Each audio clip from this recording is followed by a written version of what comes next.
Hi, this is Nerf and I finished making this about last night maybe, but as you can tell, it's a bow. It looks like Kane's an actual bow, which it's basically the same thing except just simplified, like way down. Took me like not very long at all. The longest part was getting the materials because I didn't know what I need, so I had to go run down to Ace about 3 or 4 times, but that was fine. It's worth it in the end. So it's basically made up of a 3/4 inch T, PVC of course, and then there's 2 3/4 to 1/2 inch bushings with the little stop inside dremeled out so that this is one piece of 1/2 inch PVC. It is 5 feet long. It goes all the way through, and the air, because it's 3/4 inch, goes around the bow arms inside here, and it's airtight. But I just put because of the 3/4 to 1/2 inch bushings, this is airtight. But I just put the electrical tape over it just to make sure it's airtight. And then that has the T, or the cross, it's not a T, it's a cross, has electrical tape wrapped around, and it's gooped into the 1 1/4 inch plunger tube, which has 6 screws holding it in. And this, as you can see, like right here, that would not be enough at all to go into this plunger tube. Like you'd only get like 2 screws in there, and it wouldn't hold at all. So what I did, I had an end cap, and it's basically on there with some 3/4 inch PVC just holding it in there, and so it makes it like an extra inch longer that I can screw into. So there's the end cap in there that's attached on, let's see, like that, so it's extra long and fits in here nice and tight. And that has electrical tape around it too.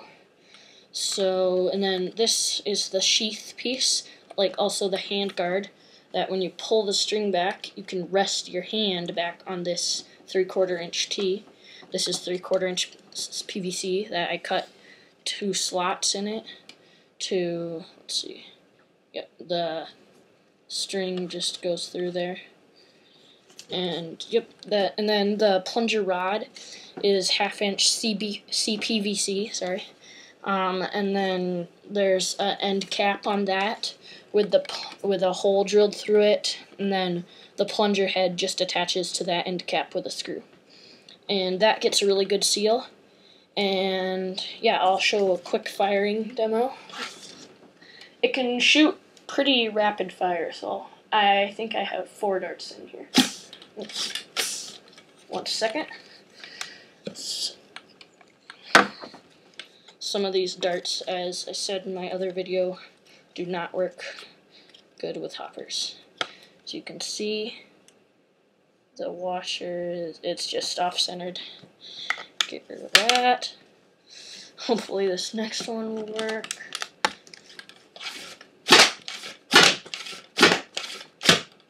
Yeah, so can do pretty rapid fire. Has 11 inches of draw because there's no spring in here. It's just the bow arms that are powering it. So there isn't like half the plunger tube taken up by the compressed spring. It just goes all the way back and all the way forward.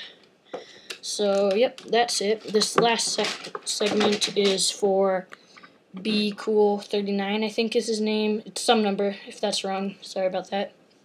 But how I make a plunger head for 3/4 inch or 1 1/4 inch PVC is you need your 1 1/2 inch 1 1/2 inch rubber washer, 1 1/4 inch rubber or metal washer, and then a number 8 metal washer goes right here.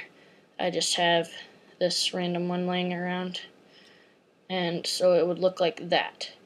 And yeah, this isn't the right washer on the front. You need a number 8 washer. And then you also need, this is the wrong thing too, this, you would need a CPVC end cap, 1/2 inch, and you would drill a hole in the center and then just attach this on there. And let's see, I'll get a piece of 1 1/4.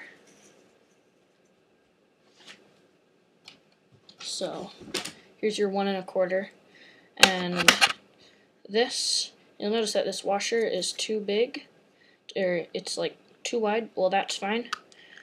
When you put it in, it will be kind of like bending in like that, and then the little washer should be facing the front, because that will allow it to kind of bend forward like that to get sucked in. So when you're pulling back, it goes like that. And then you want the big washer on the back, so when it's pushing forward, it can't flip around like that. So it would be like that inside. It's not folded in half like that, of course, but I'm just trying to demonstrate. So it'd be like that. So if you just had a little washer on both sides, go like that. And if you have a big washer on both sides, can't do any of that, and it won't even fit in the 1 1/4. So that's how I do it, but then you'll notice that's still a super tight fit. Well, that's where this stuff is super good. Just pretty sure any spray silicone lubricant would be good. This is the stuff that I use just because I had just found some in my basement. But it works incredibly. I would only suggest using it on PVC. I haven't come across any problems with that. But I did use it on my 211 with the polycarbonate plunger tube, and all these, it didn't crack it, but there's just like these little like kind of like crackly things in it that you couldn't feel at all. It didn't affect the seal at all. It has a perfect seal, so, but it just did something weird to it, but it's totally fine. So yeah, just put it all together like that. Attach it to the end cap, and you'll want to screw the end cap, drill a hole through the plunger rod and the end cap, so a screw goes through and holds the end cap on, of course. So yeah, that's it. Thanks for watching.